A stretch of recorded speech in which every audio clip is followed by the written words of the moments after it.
Hey everyone, I'm Jack121. I'm here today to talk about my personal favourite anime from the year 2015. I know it's a little bit late, but I'm doing this in a response to a question I got on DeviantArt, which I will answer in a couple days' time. Which the question was, what was your favourite series or series of 2015? And I thought it'd be a good thing to do a top 10 about.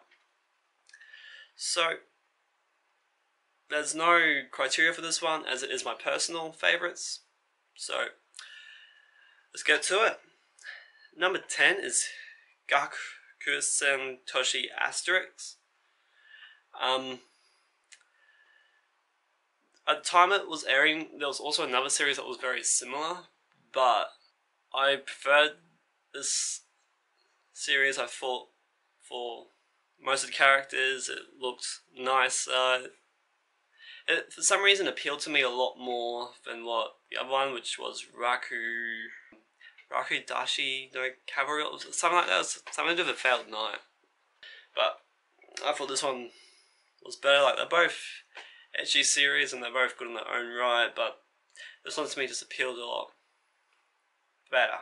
Number 9 was Gate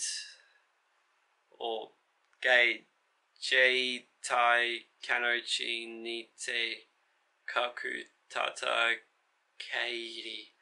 I probably did not do that justice whatsoever, but what the hell. I liked it. I thought it was quite original. I don't know if it is or isn't, but it felt very original, felt very fresh.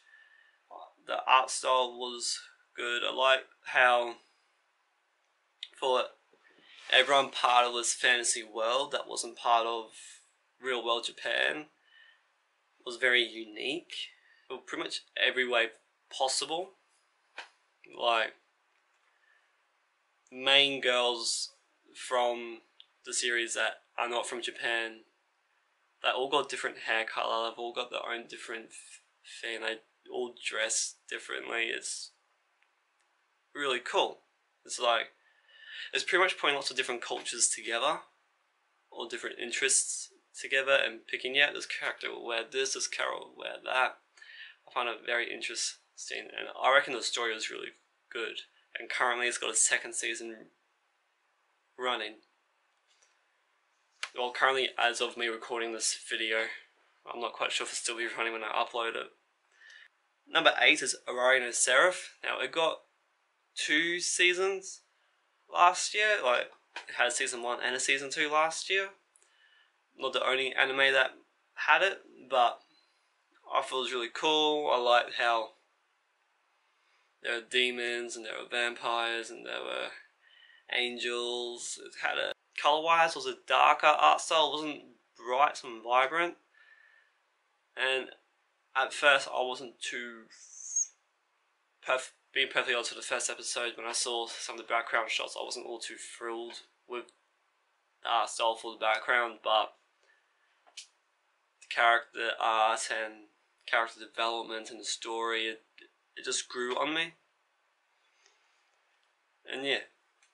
Number 7 is Danmachi, or is it Run Pick Up Girls in a Dungeon, whatever the bloody hell, I can't bother searching it up. But, as I said, in my personal all-time favourite, it appeals to me. It's got a nice artwork, it's got a nice setting, it's got an interesting plot, and I like the fact that there are gods in it. That just appeals to me right there. And it's not like a made-up god, it's actual gods that you've heard of, and I reckon it's quite cool. I like the fact that it's a fantasy world that has video game elements as such. So yeah, number 6 would have to be Overlord. I found Overlord very awesome. I liked how there's all these different races. It's in a game setting. It's one of those game anime, but I reckon that it was done a bit differently. Like, at first it was done along the lines of Log Horizon, of well, pretty much any game series that it wasn't his choice, but this one was more so that because he didn't log out when the game was being closed down, he essentially got transported to a world that was almost exactly like the game with only a few things different. And he had to be an all-powerful being, discover what he can and can't do, what his servants can and can't do, what the people of the world can and can't do, and just everything. He just had to figure out for himself. In that aspect, it's like Log Horizon, but I reckon it did it in its own special way. As to my knowledge, he was the only person that didn't log out and therefore was transported to this world that was like the game. So all the programs, everything else was transported and made into, instead of programs with set dialogue and set personalities, with the programs therefore obtained emotions and everything. So it was quite interesting. Also, I like the fact that the main character is basically a skeleton. Number 5 is Shin Mai Mao no Testament. Can't remember what the full Japanese title is. It got 2 seasons last year. It got both its first and second season. I wasn't too thrilled with the second season when it finished. I felt underwhelmed and everything, but the first season was amazing in my opinion. It has a interesting story. It's got demons and everything. It's got similar qualities to High School DxD, but not as good. And I think that's just because it already feels it's done. But yeah, it's an interesting story. It's got nice art style. It's a bit different and it's got similarities to other series. The second season, I reckon, could have been a bit better, but that's my opinion. You should give it a watch and let me know what your opinion is down in the comments section. Number 4 isn't exactly a series, as it's going to be a series of movies, but it's the Digimon Tri movie that aired last year, and it's going to be another one that airs in this winter season, because well, for me it's summer here, so I got mixed up. I thought it was really cool. I like that the art style is different. I like that. I like the setting, and I like how everything was essentially placed. It was very cool with how the Digimon showed up, how the enemy Digimon and how Ty's Digimon and everyone else's Digimon just showed up and helped. It was very cool. I hope that it does the Digimon franchise justice. Honestly do. Number 3, K Return of the Kings. I know that the original series and the movie that's in between the first and the second series wasn't aired in 2015, but I've thoroughly enjoyed Return of the Kings. I liked how it showed the other kings and gave backstory to the first season.